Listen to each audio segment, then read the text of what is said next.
All right, some really, really sad news that we learned about yesterday. San Diego Union Tribune's own Bryce Miller has passed away at the age of 56. Ryan Finley in the Union Tribune wrote an article about that, and I encourage you to go read this article in the UT about some of the good pieces that Bryce Miller wrote and just who he was as a person. As you can see here, Bryce Miller, who for a decade told stories of San Diegans' successes and failures, trials and triumphs as the Union Tribune sports columnist, died Saturday. He was 56. Miller was diagnosed with muscle invasive bladder cancer 2 years ago and wrote regularly for the UT as he underwent treatment.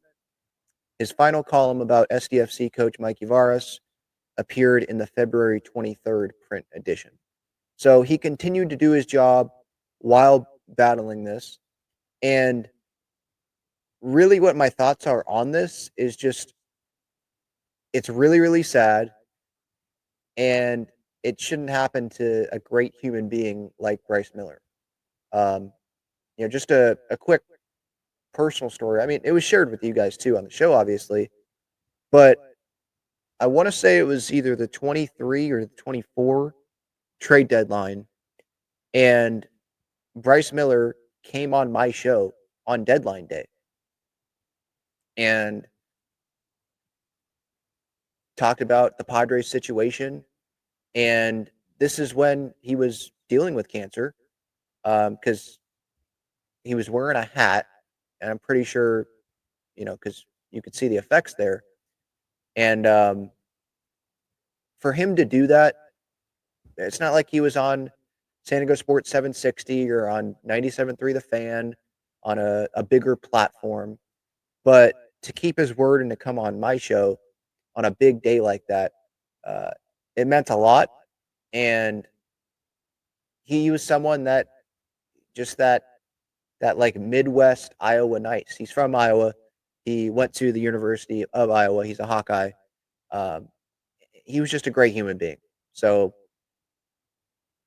if we can really like learn anything from Bryce, it's to be like Bryce Miller and treat others like Bryce Miller would treat you.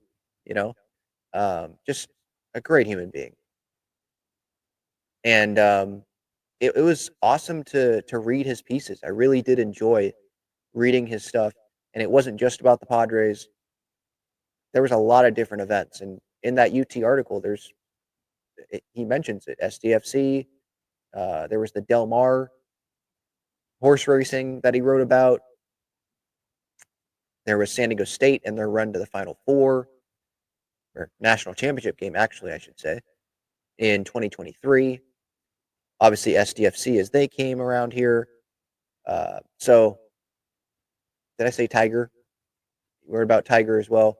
So, he was able to cover a lot of different things, and I just really enjoyed reading his pieces. So, I thought Mike Schilt did a good job today to start his media scrum, and I have that video up on my Twitter, Talking Friars, about just it was like 20 seconds of Mike Schilt's thoughts. And before taking questions, he wanted to acknowledge Bryce and just how he dedicated his life to this journalism, and it's a sad day. So we're thinking of his family, all of his loved ones gone way too soon, and he will definitely be missed. I love reading Kevin Acee. I love, reading some stuff there on the UT, but Bryce was definitely enjoyable to read as well with the stories because he wasn't covering the beat every day. When he wrote something, it was pretty impactful.